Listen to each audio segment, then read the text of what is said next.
was just moving on to the next step here, and was going to install these valve seals. Let me grab one here.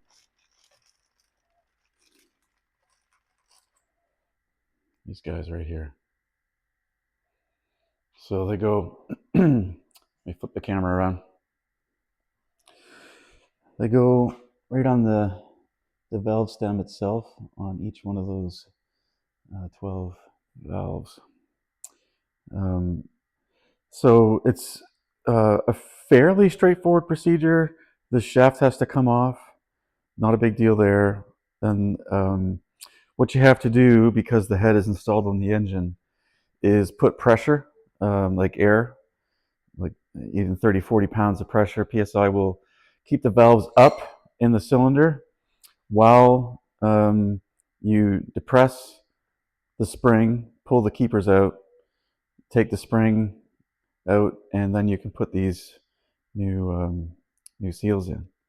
So it's a bit involved, but it's not hard.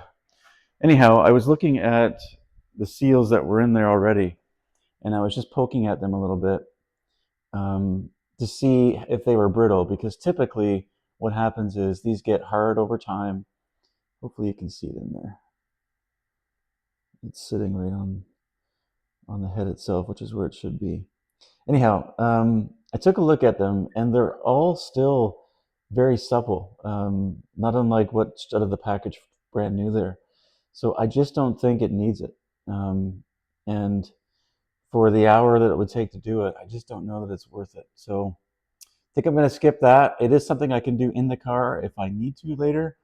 Um, the issue with valve seals that you would find typically is after the engine sits for a while, the oil will seep down past the valve stem and the seal into the cylinder and cause blue smoke startup. Oh, I just wanted to show you really quick. This is something I made for doing cylinder head valve spring changes or valve maintenance while the head's on a vehicle. It's particularly a Mopar. This is meant for the shaft mount rockers. And so I just made this up many years ago when I was building the first 440, and when I was breaking it in, I used lighter springs to do the break-in.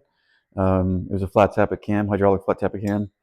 And anyway, this works really well. You just bolt these two bolts into the locations on the head itself, and then you can use it as leverage where these two prongs here, if you will, push down on the top of the spring. You can pull the keepers, release, the spring comes out, and then you can do your maintenance, whether that's replacing the seal or putting new springs in. So it's a pretty handy little tool that I made.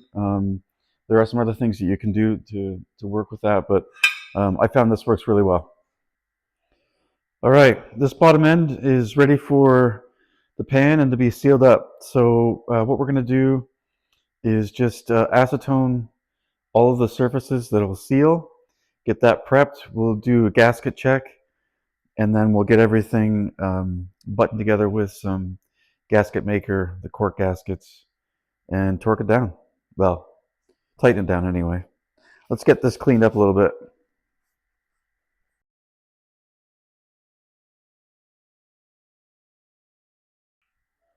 All right, just doing a mock-up of the gaskets here. These are the corks that go along the length of the block. They seem to be fine. This is a rubber gasket around the front. It seems to fit okay. I definitely got to put some RTV around that just to ensure it seals. And then there is also a similar rubber gasket that goes around the rear of the block. It fits, but again, it's not a great fit. So we're going to put some gasket RTV or gasket maker on it. Let's start by doing one final acetone clean on the length of the block here, and we're going to seal the cork down with some high tack. Let's do that.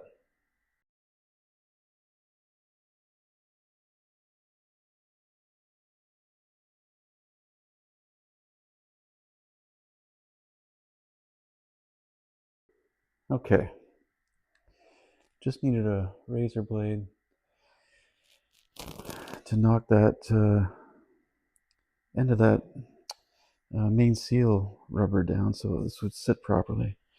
That one's in. This one's ready to go.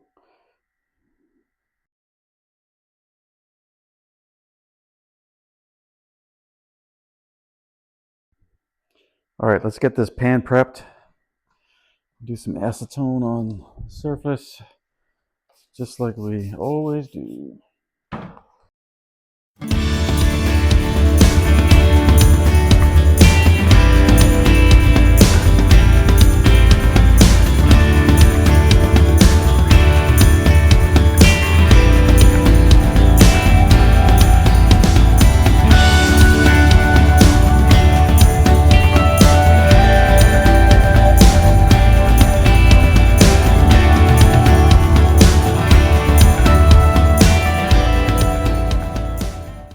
Should be good. Time for the pan.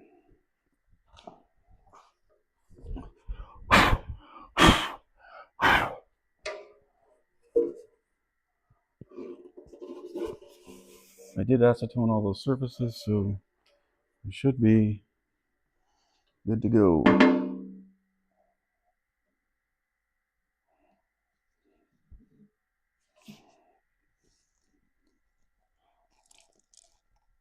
Okay. It looks like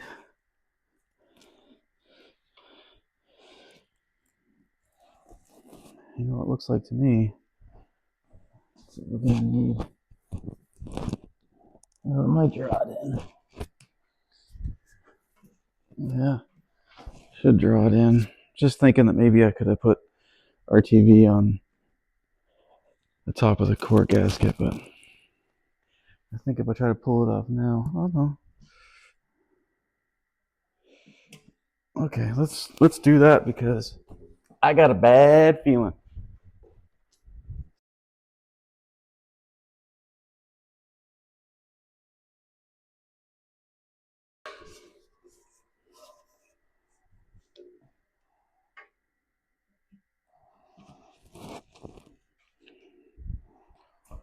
Hardware.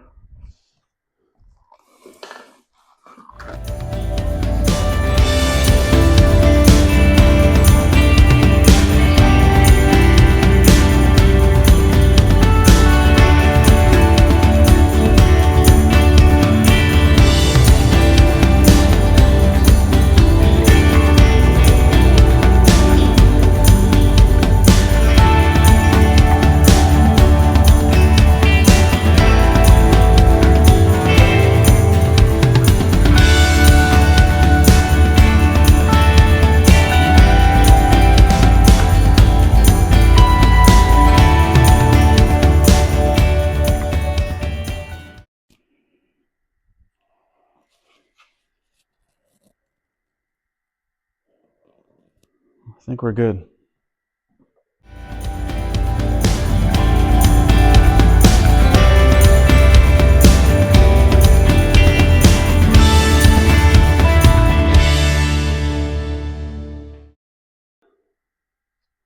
Who knows what this is? If you guessed oil slinger, you'd be right.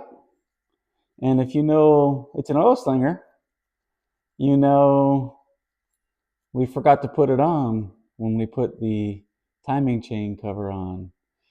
This was supposed to go on after the sprocket, just like that, and in front of the sprocket, behind the timing chain cover, and you can see the keyway there. It goes right on the crank.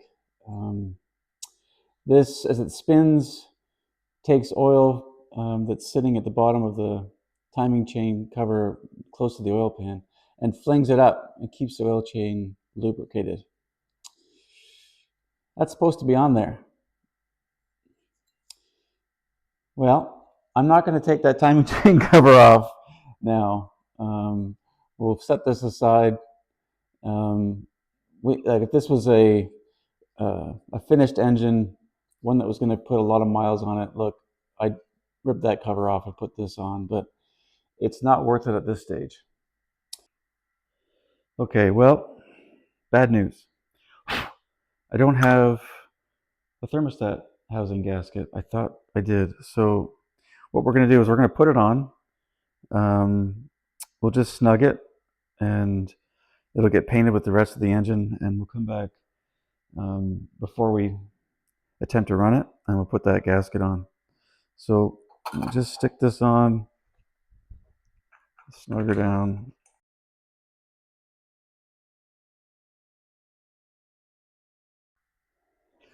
Okay, I did just stick the dipstick tube in here with a little bit of RTV, and I've got the engine mount for the driver's side that we'll just go ahead and mount up.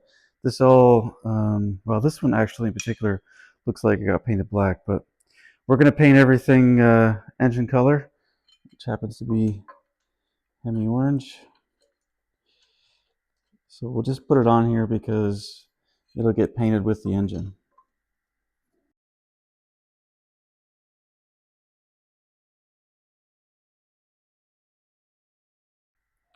All right, same on this side. I did just clean up the area for the mount. I did that now because it'll be a real bugger later after paint or before paint. So let's do this.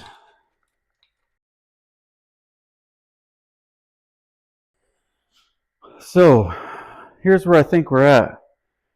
Um, we've got to just clean up these surfaces for the fuel pump and for the distributor so that we can keep debris out while we're cleaning the engine.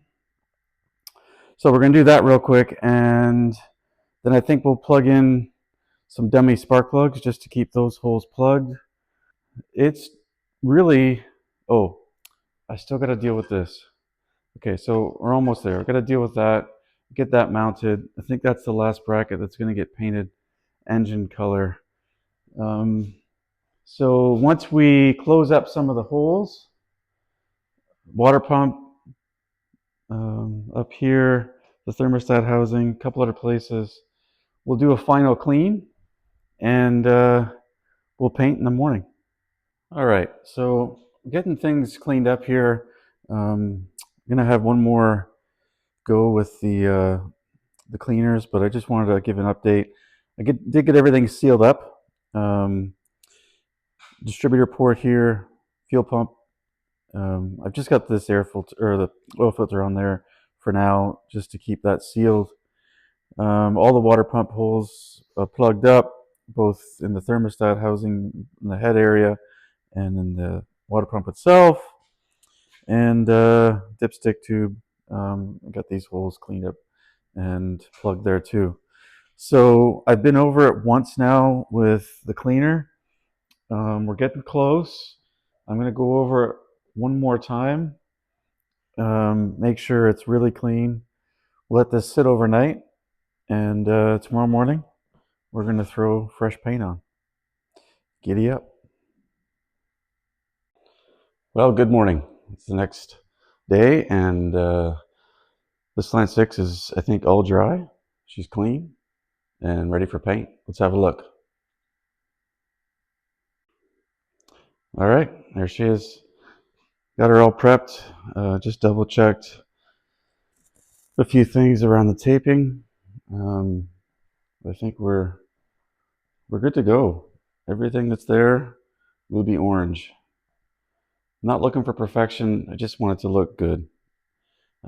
This piece up here hanging is the engine block to tranny support bracket to the bell housing. We will rotate the engine to get the oil pan. Otherwise, I think we're good to go. Let's throw some paint on this, make it look decent. If you're wondering what I'm using, I've just always used Eastwood's high temperature ceramic engine paint. I just find it lays nice, leaves a real nice finish. And I've already had it in stock here, so why not use that for this one? I've got it mixed up. I've got the gun, just a small gun ready to go. I'll get you set up. Let's do it.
Okay, well, we've got two, in some places three nice wet coats on here, 20 to 30 minutes in between, and I think she's come out pretty nice. It's not perfect, but it's going to be great for what we're doing with it. Looking forward to getting it dressed up. And the bracket's all done, ready to go.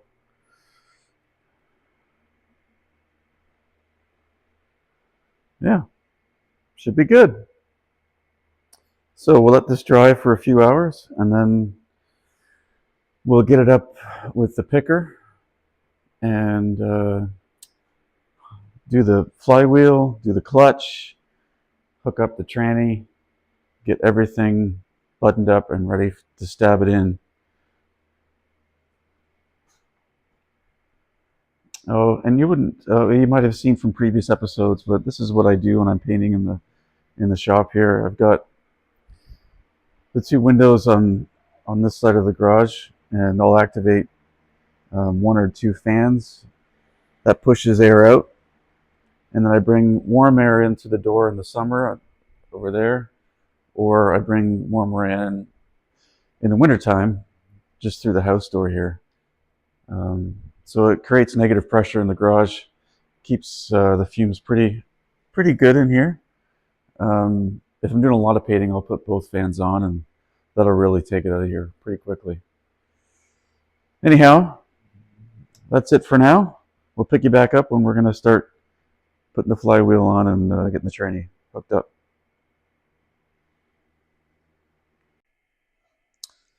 Okay, guys, we're back at it now. The paint is pretty dry. It's not tacky. It's more or less flashed off. It needs another day really to be fully set and hard, but it's good for now to do what we want to do now to finish this thing up before we're going to stab it in. We want to put the fuel pump on. So I've just taken some tape, the tape that I had off. It's good to go. We want to get the distributor in. I want to get this thing timed, spark plug wires run. I'm probably going to get some grief over this. Yeah, let me have it. And let's see, what else? I think that'll be it, because once we get that done, we'll lift this thing up with the cherry picker. We're going to put the flywheel on and get the clutch on, mate up the tranny, and yeah, we'll get this thing ready to stab. So let's start by just getting the distributor set here. I want to change the points in it. I've got that set up on the table ready to go. Let's go and get that done. Okay, these are the new points. Thank you, Rock Auto. Made somewhere far, oh, made in Mexico. Okay, not as far east as I thought. Okay, so let's get this thing off. This is a pretty straightforward process. We'll just do this real quick. There's a screw right here we have to take out, and we have to take off the wires there. Let's start by grabbing that out.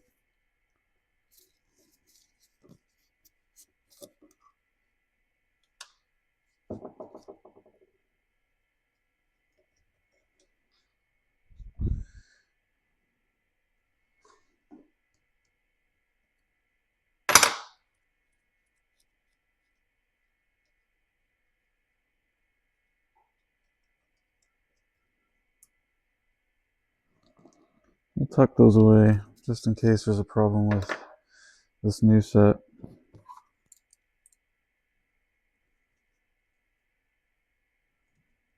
Oh, come on now.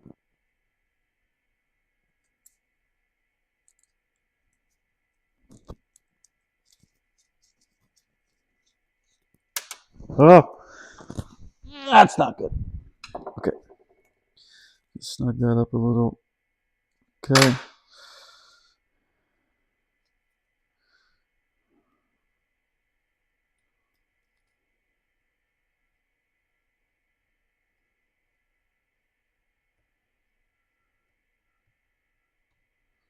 Just like so. You can see some of it.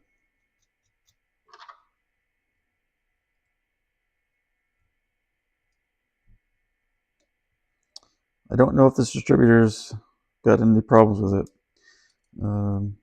Let's see how it goes, but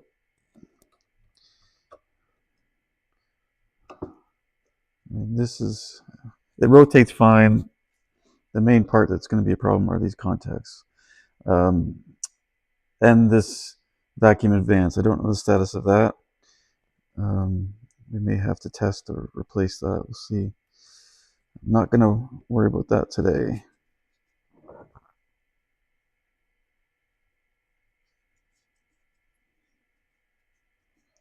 Now there is a procedure for setting the location of these points, because you can see that you need a specific size gap in that, and you can measure it, or you just through experience know where to put that.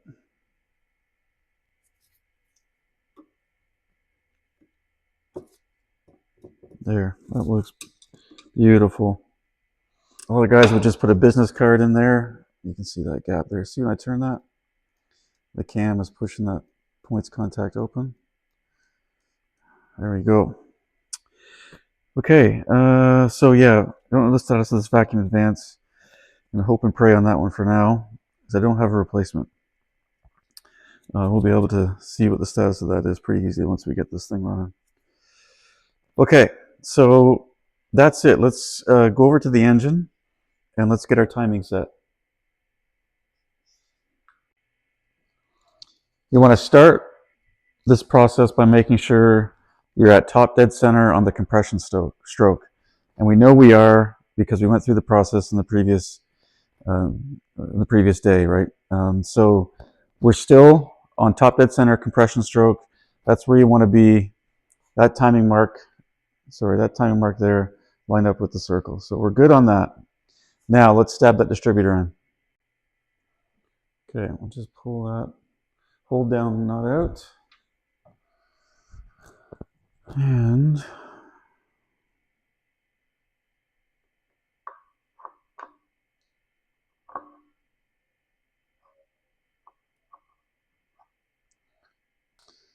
okay, we'll just put our hold down in.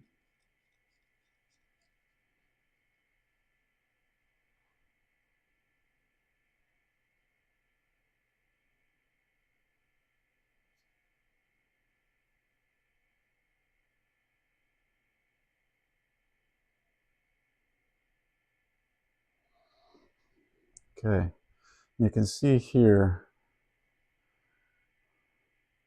the rotation that I've got for setting my timing.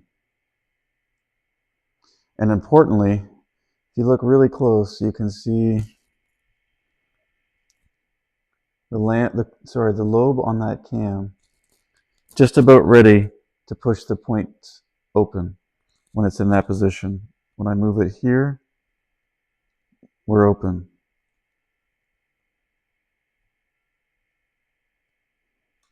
So I think that's going to give us the adjustability we need. We can move on to the next. All right, we'll get the cap on and its retainers. I should have mentioned this distributor rotates clockwise. So that rotor is going to spin this way with the cap placed here. It locks into that position. If I put my finger where the pointer is, this is number one. So where it's positioned right now, number one has just fired. And that's going to give us the timing rotation that we want to adjust that to get it to fire probably to start off 10 degrees initial timing. In other words, it'll fire 10 degrees before top dead center. All right, so we'll get this clip on here. We know this is number one, and we know our firing order because I got it printed off over there. I don't have it memorized for these Slant 6s. Excuse me, I'm going to have to get that on first. All right. Again, the cap only goes on one way, goes there. Clip, clip. All right, rock and roll. Now let's put some wires on, make sure that that's going to be okay.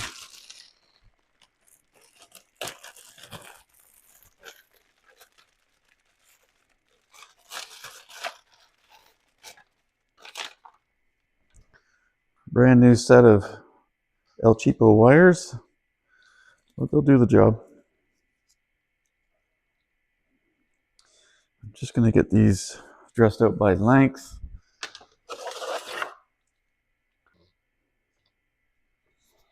All right, we got our longest one here, so that's going to be number one. Between 1 and 6, it's got the furthest distance to travel.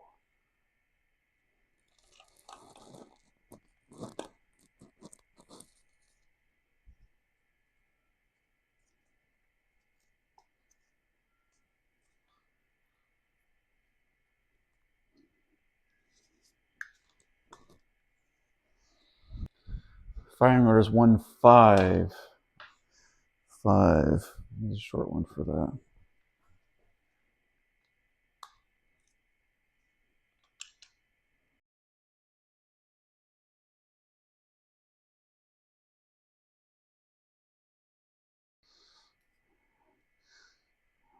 Okay, that looks good and ready to go. All right, let's move on to the fuel pump.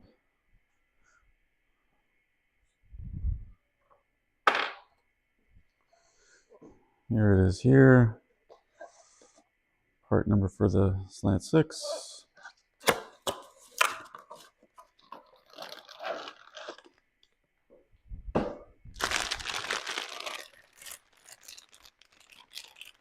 What looks to be a really cheap gasket.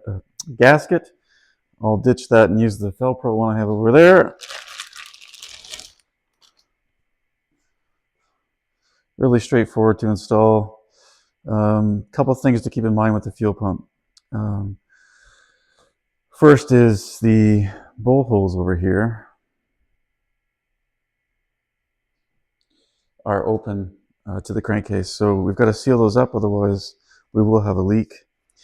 We'll do the same process with some high tack on both surfaces, and go ahead and stab this in here.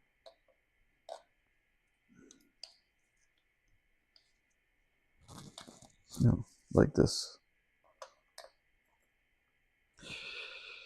Okay, let's go.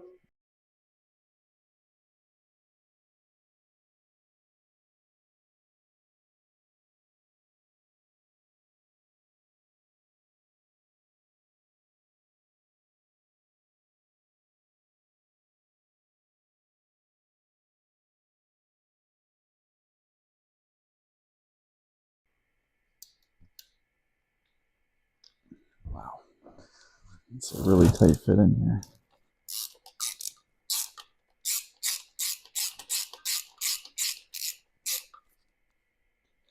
We're gonna do, yeah, that's about 20 foot-pounds. It's fine.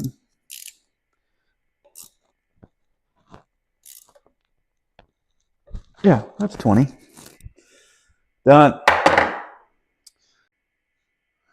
Okay, I've got the coil that came with the car actually. I did do an ohm test on both the primary and secondary windings, and it's within spec. So we're good to go on that. And got some hardware here.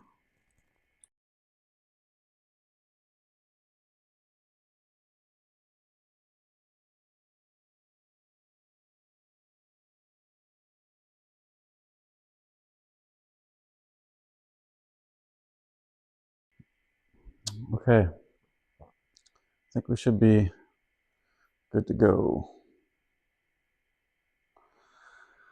Now let's get this thing lifted up with the cherry picker and get the flywheel and the clutch mounted up.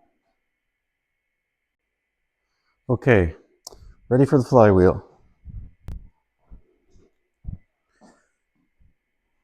Here it is here. This only goes on one way.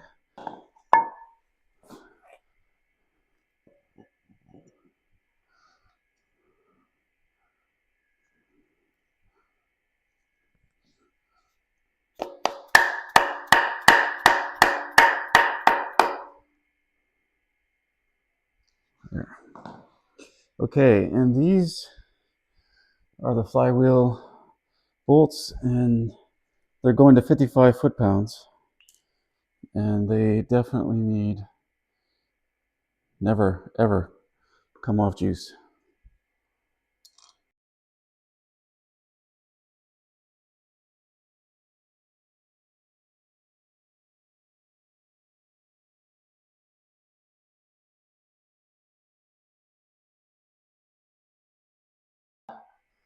All right, hi guys, we're back. I got my son Sean here helping me out. Okay, so when I turn this, it's gonna want to force you, okay?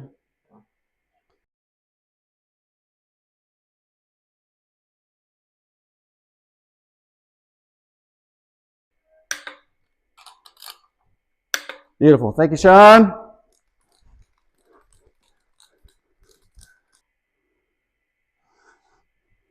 So those are all torqued now. 55 foot-pounds with some never come off juice when it's hot. Okay, so next thing we're going to do is clean the face of this flywheel with acetone, and we'll get ready to install the clutch. Okay, acetone.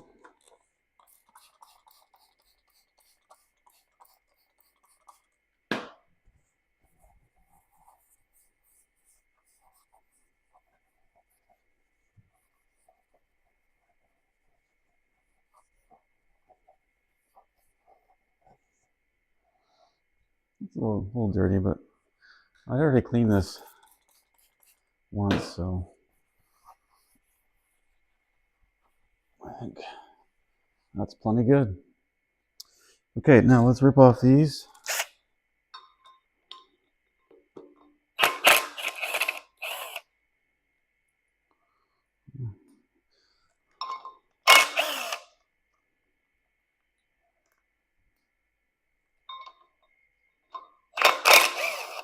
These 3 bolts just hold the pressure plate in place. We use never come off juice for that as well. So we've got our clutch disc here and the opposing surface. We're gonna clean that side with acetone as well right now.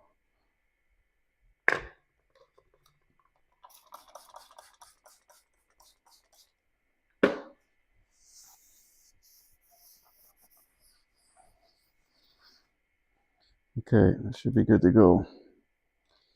So now what we need is the alignment tool.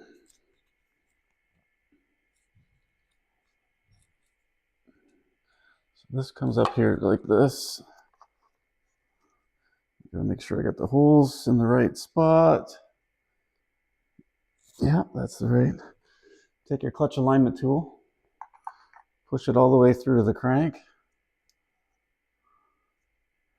That will keep the clutch disc, most importantly the clutch disc, in the right location. While, I gotta put some Loctite on these ones. While we affix the pressure plate.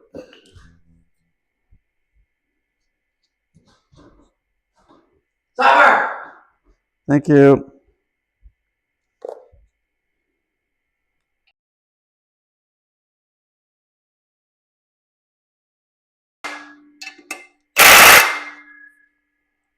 All right, that now slides in nice and even, ready for inserting the tranny.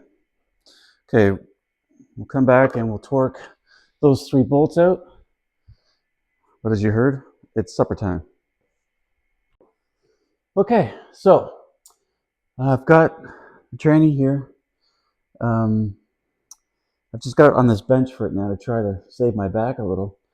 I think with its position here and a little bit of up and down, back and forth with the engine itself, I think I can get this thing mated up, get a bolt into it, and then take a deep breath. So I did get those 3 bolts torqued up. I did that off camera. No big deal there. And we're going to pull the alignment tool out now. We don't need that any longer. I've got a little bit of lube on the shaft, but I'm going to put a little bit of grease on that.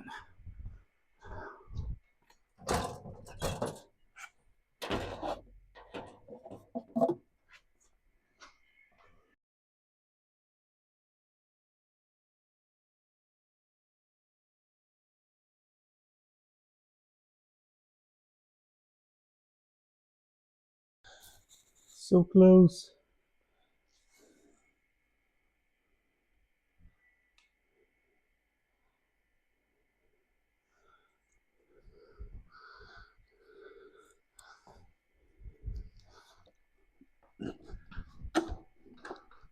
Yeah, that's it. Where's my bolt?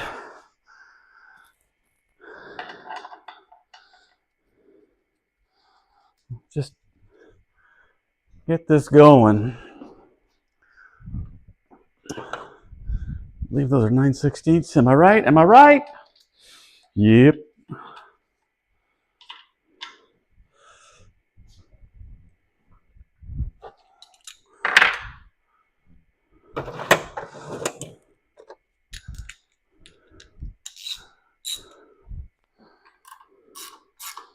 Ooh, we got her.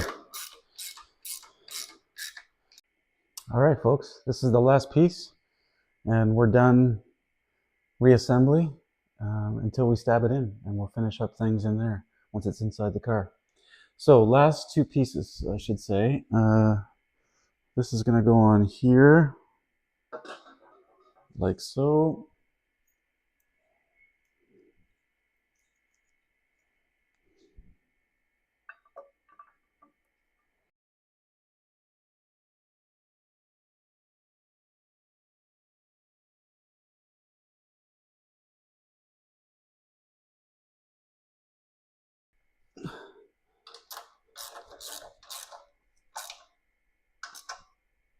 There. Beautiful. All right.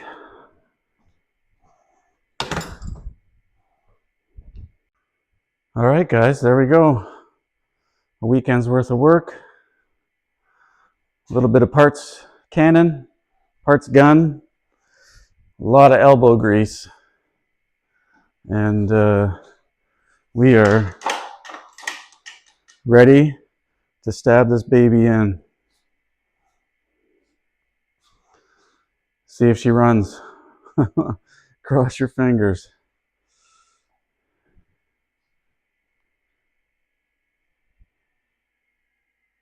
All right, guys, now we're going to stab that Slant 6 into the duster. Got two buddies here to help me out, Dennis and Jeremy. Say hello, guys. All right, let's get rocking.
All right, she's in.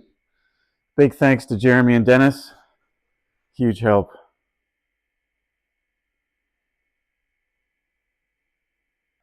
All right, guys, that's a wrap on this episode.